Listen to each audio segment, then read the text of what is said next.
Study IQ IAS, अब तैयारी हुई अफोर्डेबल। दोस्तों, कुछ समय पहले हमने इलॉन मस्क पर एक वीडियो की थी। उसमें हमने देखा था कि दुनिया का सबसे अमीर व्यक्ति कैसे अपनी मैसिव फाइनेंशियल कैपिटल के जरिए दुनिया के अलग अलग कोने में होने वाली जियोपॉलिटिक्स और जियो इकोनॉमिक्स को इन्फ्लुएंस करते हैं। हाल ही में उन्होंने ट्विटर भी खरीदा, जिसको लेकर दुनिया भर में अलग अलग कंट्रोवर्सीज हुई।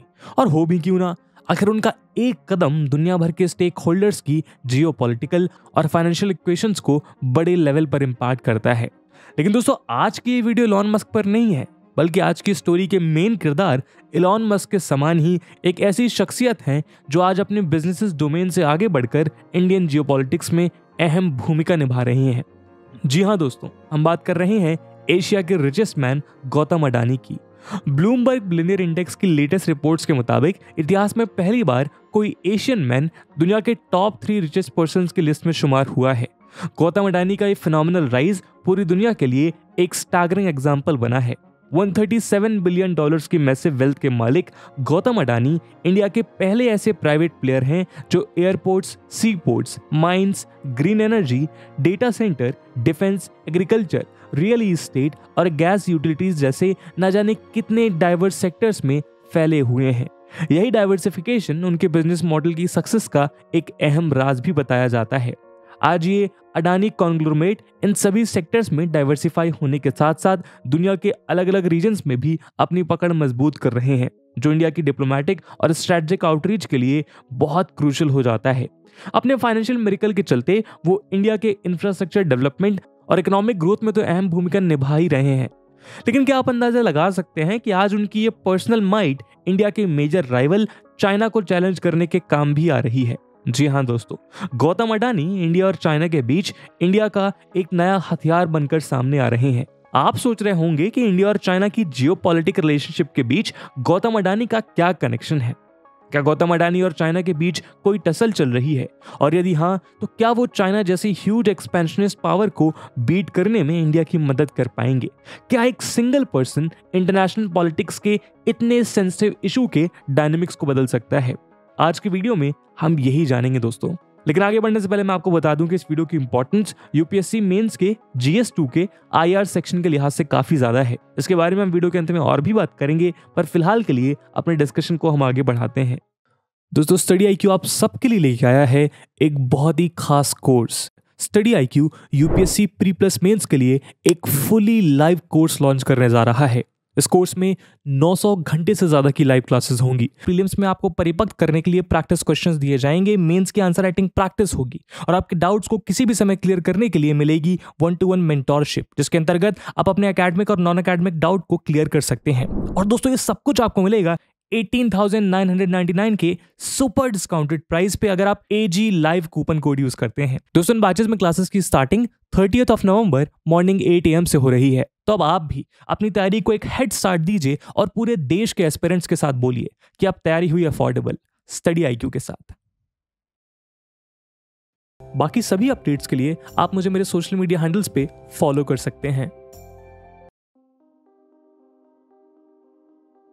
दोस्तों, बात है जून 2022 की। श्रीलंका के सिलोन इलेक्ट्रिसिटी बोर्ड यानी CEB के इंजीनियर यूनियन ने गवर्नमेंट के एक लेजिस्लेशन को स्ट्राइक करने की बात की। असल में हाल ही में श्रीलंका ने अपने इलेक्ट्रिसिटी लॉ में एक अमेंडमेंट किया। इसके तहत उन्होंने अपनी विंड और सोलर एनर्जी प्रोजेक्ट से कॉम्पिटिटिव बिडिंग को हटाकर उनमें पब्लिक कंपटीशन को खत्म कर दिया।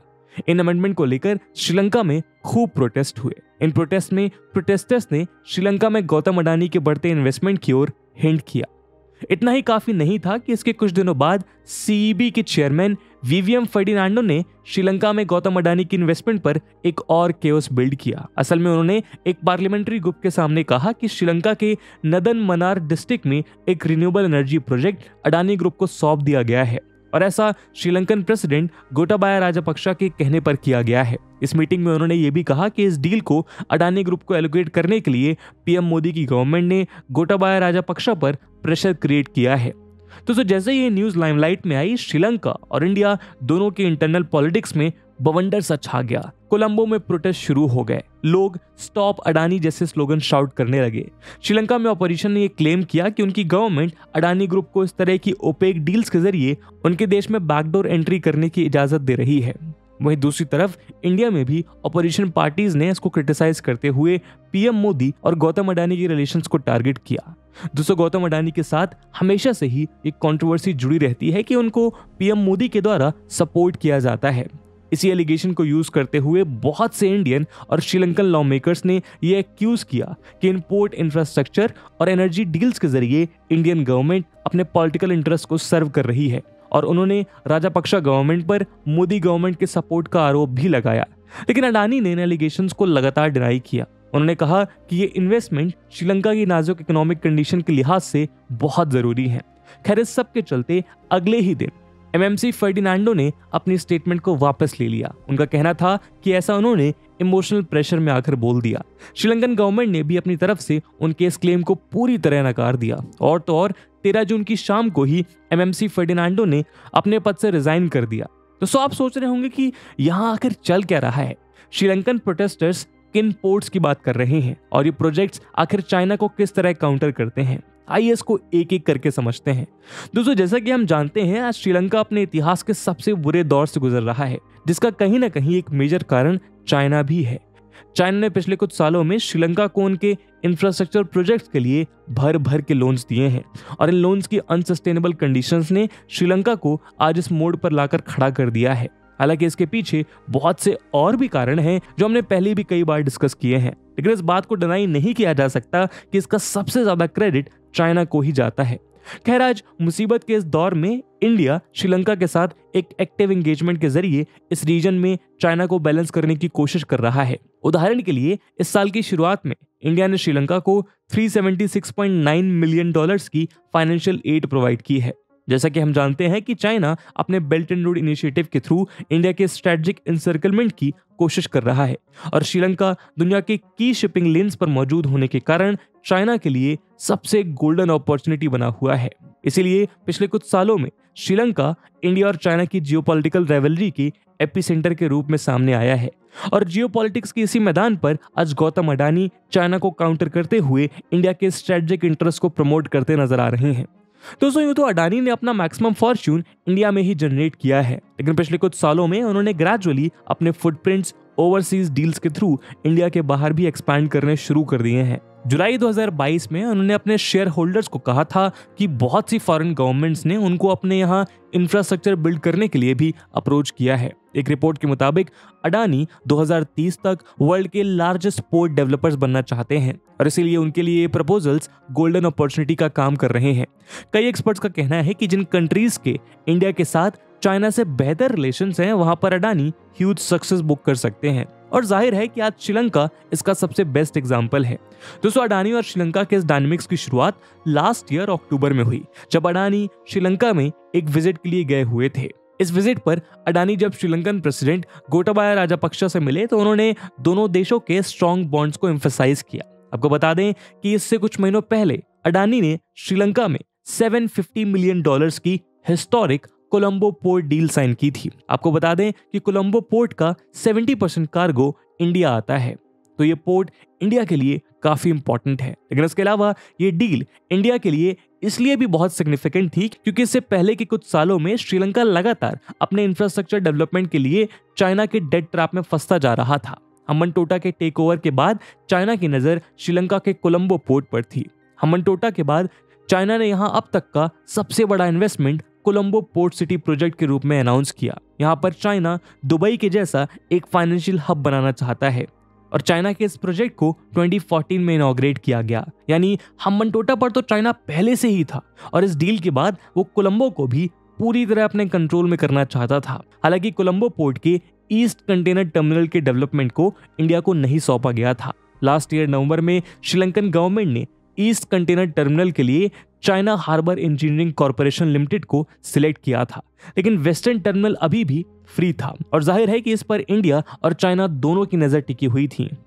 चाइना ने इसको एक्वायर करने की बहुत कोशिश की, लेकिन अंत में वेस्ट कंटेनर टर्मिनल की डील को Adani ports and special economic zone limited और श्रीलंकन पोर्ट्स अथॉरिटी के जॉइंट वेंचर को सौंप दिया गया। इसमें 51% यानी मेजॉरिटी स्टेक अडानी ग्रुप के पास है, और इसी के साथ अडानी श्रीलंका में कोई पोर्ट ऑपरेट करने वाले सबसे पहले भारतीय ऑपरेटर बन गए। तो दोस्तों ये बात हुई श्रीलंका के सदर्न और साउथ वेस्टर्न पार्ट की, लेकिन अडानी यहीं पर नहीं रुके। लास्ट ईयर श्रीलंका में अपने अक्टूबर विजिट के कुछ ही समय बाद अडानी ग्रुप की एक टीम एक $70 बिलियन के ग्रीन एनर्जी प्रोजेक्ट को टारगेट करने के लिए श्रीलंका के नॉर्थ का दौरा करने के लिए गई। 2009 में श्रीलंका के सिविल वॉर खत्म होने के बाद से अब तक इस रीजन में कोई डेवलपमेंट नहीं हुआ और इसलिए ये डील श्रीलंका के लिए बहुत सिग्निफिकेंट थी। इस विजिट को इंडिया के लिए भी एक टर्निंग पॉइंट कहा गया, क्योंकि इससे कुछ ही समय पहले राजपक्षे गवर्नमेंट ने पाक स्ट्रेट में सिक्योरिटी कंसर्न्स को कोट करते हुए चाइनीज सोलर प्रोजेक्ट को रिजेक्ट किया था। यानी श्रीलंका ने चाइना के इन सोलर पावर प्रोजेक्ट्स को अडानी ग्रुप के प्रोजेक्ट से रिप्लेस किया। एक्सपर्ट्स के द्वारा इसको इंडिया के लिए एक स्ट्रेटेजिक विक्ट्री बताई गई। इसके अलावा 2022 की शुरुआत में अडानी ग्रुप ने श्रीलंका के नदर्न डिस्ट्रिक्ट्स पुनेरियन और मन्नार में 500 मेगावाट्स के रिन्यूएबल एनर्जी प्रोजेक्ट्स की एक और डील साइन की। इतना ही नहीं, श्रीलंका के नदर्न और ईस्टर्न रीजन में इंडियन गवर्नमेंट 2 और प्रोजेक्ट्स बिल्ड कर रही है। इसमें पहला श्रीलंका के ईस्टर्न सांपोई टाउन में नेशनल थर्मल पावर कॉर्पोरेशन का एक सोलर वेंचर शामिल है और दूसरा इंडिया जाफना के पास बेस 3 आइलैंड पर हाइब्रिड पावर प्रोजेक्ट्स बिल्ड कर रहा है। श्रीलंका में चाइना के इन प्रोजेक्ट्स को ओवरटेक करने के बाद अडानी ने सिंगापुर में एक कॉन्फ्रेंस के दौरान चाइना को पब्लिकली क्रिटिसाइज भी किया है। उनका कहना है कि चाइना के BRI प्रोजेक्ट के अगेंस्ट रेजिस्टेंस आज चाइना को ग्लोबली आइसोलेट कर रही है। तो कुल मिलाकर आप देख सकते हैं कि किस तरह आज श्रीलंका में अडानी ग्रुप की स्ट्रेटेजिक इन्वेस्टमेंट चाइना के डोमिनेशन को काउंटर कर रही है। दोस्तों ये तो बात हुई श्रीलंका की, लेकिन शायद आप में से बहुत कम लोग ये जानते होंगे कि श्रीलंका जैसे ही एक सिमिलर स्टोरी इंडिया के सबसे खास एलाई इजराइल में भी चल रही है। आज से लगभग 3 महीने पहले इजराइल में भी चाइना और गौतम अडानी के बीच कुछ ऐसा ही हुआ। हाल ही में I2U2 यानी वेस्टर्न क्वाड की एक समिट कंडक्ट की गई। जाहिर है कि इसमें I2U2 के सभी मेंबर्स यानी इंडिया, इजराइल, UAE और USA पार्टिसिपेट कर रहे थे। इसी समिट में इजरायली फाइनेंस मिनिस्टर ने ये डिक्लेयर किया कि वो इजराइल का स्टेट ओन्ड हाफिया पोर्ट प्राइवेटाइज कर रहे हैं। आगे उन्होंने बताया कि इसके प्राइवेटाइजेशन की बिड को Adani ports and special economic zone और इजराइल के Gadot chemical tankers and terminals limited के जॉइंट वेंचर ने $1.18 बिलियन की वैल्यू पर जीता है। इजरायली गवर्नमेंट के मुताबिक ये private joint venture Haifa port company में 100% स्टेक एक्वायर करने वाले हैं। इसका 70% यानी majority stake Adani port and special economic zone के पास जाएगा और बाकी बचा हुआ 30% गेडोट को दिया जाएगा। आप सोच रहे होंगे कि इजराइल अपना ये पोर्ट किसी प्राइवेट कंपनी को क्यों बेच रहा है। दोस्तों असल में इजराइल के स्टेट ओन्ड पोर्ट्स काफी समय से डिलेज और इनएफिशिएंसीज का शिकार हो रहे थे। अब जो कि इजराइल के 99% गुड्स का इंपोर्ट और एक्सपोर्ट सी के थ्रू होता है, इसलिए इजराइल के इकोनॉमिक ग्रोथ को सस्टेन करने के लिए इन पोर्ट्स का इफेक्टिव मैनेजमेंट बेहद जरूरी है और इसीलिए इजराइल ने इसके प्राइवेटाइजेशन को प्रेफर किया। अपने पोर्ट्स में कंपटीशन को इनकरेज करने और ऑपरेशन की कॉस्ट को रिड्यूस करने के लिए इजराइल आज अपने स्टेट ओन्ड पोर्ट्स को बेचकर नए प्राइवेट डॉक्स बिल्ड कर रहा है और इसी के चलते हाइफा पोर्ट को एक इंडियन और इजरायली कंपनी ने एक जॉइंट वेंचर के तहत खरीदा है। गौतम अडानी ने इस डील को एक स्ट्रेटेजिक परचेज का टैग दिया है और दें भी क्यों ना। आपको बता दें कि ये डील इंडिया और इजराइल दोनों के लिए ही एक बेहद सिग्निफिकेंट डील है और इसके मुख्य तौर पर 2 कारण हैं। पहला है हिस्टोरिक और दूसरा है स्ट्रेटेजिक। दोस्तों आपको बता दें कि Haifa port historical point of view से इंडिया और इजराइल रिलेशंस में एक बेहद अहम रोल प्ले करता है। इस हिस्टोरिकल रिलेशनशिप को वर्ल्ड वॉर 1 में ट्रेस किया जा सकता है। दोस्तों जैसा कि हम जानते हैं 1918 में वर्ल्ड वॉर 1 के दौरान ब्रिटेन और ऑटोमन एम्पायर एक दूसरे के अगेंस्ट आमने सामने खड़े थे। प्रेजेंट डे इजराइल की जगह उस समय ऑटोमन एम्पायर का राज हुआ करता था। ब्रिटेन अरेबियन पेनिनसुला से ऑटोमन एम्पायर का सफाया करना चाहता था और उनके इस मिशन की शुरुआत हाइफा से ही हुई। ऑटोमन एम्पायर को यहां से पीछे हटाने के लिए ब्रिटिशर्स ने इंडियन सोल्जर्स को हाइफा पर हमला बोलने के लिए कहा। लेकिन आखिर इंडियन क्यों? वो इसलिए क्योंकि उस समय इंडियन ब्रिटेन के कॉलोनियल रूल के अंडर था। इसलिए वर्ल्ड वॉर 1 में ब्रिटेन के लिए इंडियन सोल्जर्स एक भारी संख्या में लड़ रहे थे। खैर इसी के साथ इंडियन कैवलरी ब्रिगेड्स ने दुनिया की मिलिट्री हिस्ट्री का एक सबसे अहम चार्ज होल्ड किया। इस बैटल में 400 इंडियन सोल्जर्स ने अपने दम पर लगभग 1500 जर्मन्स, टर्क्स और ऑस्ट्रियन सोल्जर्स का सामना किया। जल्दी उन्होंने हाइफा को ओटोमन रूल से लिबरेट कर इस सिटी में रह रही ज्यूइश कम्युनिटी को सिक्योर किया। इस वॉर को बैटल ऑफ हाइफा के नाम से जाना गया। ये दिन ज्यूइश कम्युनिटी के इतिहास में एक बेहद सिग्निफिकेंट दिन बन गया। इसी के चलते दुनिया भर में ज्यूइश लोग आज तक इंडियन सोल्जर्स के इस कंट्रीब्यूशन को सेलिब्रेट करते हैं। आपको बता दें कि पीएम मोदी जब कुछ साल पहले इजराइल की विजिट पर गए थे तब उन्होंने भी हाइफा जाकर इंडियन सोल्जर्स की शहादत को नमन किया था। इसके अलावा वर्ल्ड वॉर सेकेंड के बाद भी बहुत से ज्यूइश इमिग्रेंट्स ने इसी पोर्ट को यूज करते हुए इजराइल में एंटर किया था। ये वही समय था जब ज्यूइश कम्युनिटी एक दर्दनाक होलोकॉस्ट का शिकार हुई थी। यानी कुल मिलाकर ये पोर्ट सिटी दोनों ही देशों के इतिहास में बहुत अहम रोल प्ले करती है।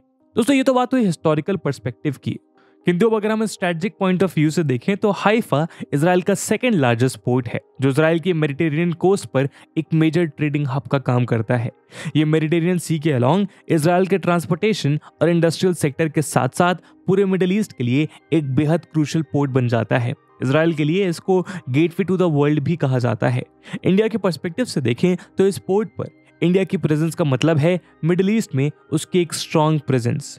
इंडिया मिडिल ईस्ट के साथ ऑलरेडी एक बड़े लेवल पर बिजनेस करता है, लेकिन इस पोर्ट पर इंडिया की प्रेजेंस इस रीजन में इंडिया के ट्रेड को और भी ज्यादा बूस्ट करेगी। रिपोर्ट्स के मुताबिक 2030 तक इजराइल, यूएई और इंडिया के बीच ट्रेड बढ़कर $110 बिलियन के मार्क तक पहुंच सकता है। तो जाहिर है कि ऐसे में ये पोर्ट इंडिया के लिए एक मेजर मेडिटेरेनियन हब का काम करेंगे।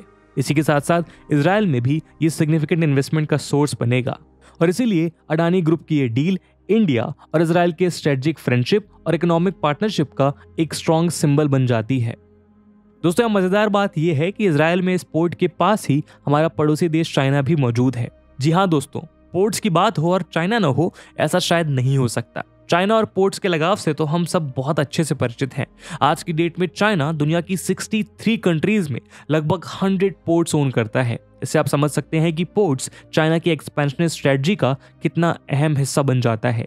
चाइना ये मानता है कि अगर उसको दुनिया को इकोनॉमिकली डोमिनेट करना है तो उसको वर्ल्ड के सभी क्रूशियल पोर्ट्स का कंट्रोल अपने हाथ में लेना होगा और इसी के चलते उसके लिए इजराइल का ये पोर्ट भी बहुत ज़्यादा सिग्निफिकेंस रखता है। आपको बता दें कि ओरिजिनल हाइफा पोर्ट के पास ही एक न्यू हाइफा पोर्ट भी मौजूद है। इस automated Haifa new port terminal को चाइना के शंघाई इंटरनेशनल पोर्ट ग्रुप द्वारा बिल्ड किया गया है। इजराइल और चाइना ने इस प्रोजेक्ट को 2019 में साइन किया था। इसका फर्स्ट फेज $1.7 बिलियन की कॉस्ट पर 2021 में कंप्लीट हुआ था। इसके रूप में इजराइल में 60 साल बाद कोई नया पोर्ट ओपन हुआ था। दोस्तों आप सोच रहे होंगे कि यदि हाइफा के पास चाइना का ये टर्मिनल ऑलरेडी मौजूद था तो इजराइल ने ओरिजिनल हाइफा पोर्ट के लिए भी चाइना को कंसीडर क्यों नहीं किया। यहाँ आपको बता दें कि यूएसए चाइना और इजराइल की इस डील से पहले ही बहुत ज्यादा नाराज था। वो नहीं चाहता था कि चाइना इजराइल में ये न्यू हाइफा पोर्ट बिल्ड करे। खैर अब इस न्यू पोर्ट का डेवलपमेंट तो ऑलरेडी चाइना के पास जा चुका था, लेकिन ओल्ड या फिर यूं कहें कि ओरिजिनल हाइफा पोर्ट का डेवलपमेंट इजराइल चाइना को देना अफोर्ड नहीं कर सकता था। हालांकि चाइना इससे बहुत आस लगाकर बैठा था, लेकिन इजराइल और यूएसए ने यह इंश्योर किया कि ओरिजिनल हाइफा पोर्ट चाइना के बजाय इंडिया को ही दिया जाए और चाइना को एक स्ट्रॉन्ग मैसेज देने के लिए ही इस डील को I2U2 की समिट के दौरान अनाउंस किया गया, क्योंकि यूएसए के मुताबिक इंडिया के आने से इस पोर्ट रीजन में चाइना का इन्फ्लुएंस खुद ब खुद काउंटर हो जाएगा। जब अडानी ग्रुप के द्वारा हाइफा पोर्ट अपग्रेड किया जाएगा तो जाहिर है कि ये चाइना के हाइफा न्यू पोर्ट टर्मिनल को टफ कंपटीशन देगा और साथ ही ये पोर्ट इस रीजन में इंडिया की एंगेजमेंट को नए लेवल्स पर लेकर जाएगा। तो दोस्तों अब आप देख सकते हैं कि भले ही इंडिया अभी चाइनीज इकोनॉमी को ग्लोबल लेवल पर चैलेंज करने के लिए तैयार नहीं है, लेकिन श्रीलंका और इजराइल जैसी कंट्रीज में इंडियन टाइकून अडानी की ये strategic investments Chinese state owned firms को बहुत बड़े लेवल पर चैलेंज जरूर कर सकती हैं और लगातार कर भी रही हैं। और इसमें कोई दो राय नहीं है कि यदि इंडिया इसमें सक्सेसफुल होता है तो वो जल्द ही दुनिया भर में चाइना के एक्सपेंशनिस्ट एडवेंचर्स का एक सस्टेनेबल ऑल्टरनेटिव प्रोवाइड कर सकता है। तो दोस्तों आज की वीडियो में हमने डिस्कस करा कि किस प्रकार अडानी अपनी इन्वेस्टमेंट का प्रयोग करके अलग अलग फ्रंट्स पर चाइना को काउंटर कर रहे हैं। इस मुद्दे पे आपका क्या ओपिनियन है कमेंट सेक्शन में जरूर बताइएगा। और जैसे कि हमने वीडियो के पहले भाग में डिस्कस किया कि इस वीडियो की इंपॉर्टेंस यूपीएससी मेंस के लिहाज से काफी ज्यादा है, तो उसी इंपॉर्टेंस को देखते हुए एक सवाल हम आपके लिए छोड़कर जा रहे हैं जिसको आपको कमेंट सेक्शन में आंसर करना है। The question is discuss the relevance of Indian port development projects in foreign countries as a sustainable alternative to Chinese controversial BRI। And with this question my friend that's it for the video. I hope आपको video पसंद आई होगी और अगर पसंद आई है तो अपने दोस्तों के साथ साझा करना मत भूलिएगा। हम मिलते हैं अगले वीडियो में, तब तक के लिए जय हिंद जय भारत। स्टडी IQ IAS अब तैयारी हुई अफोर्डेबल।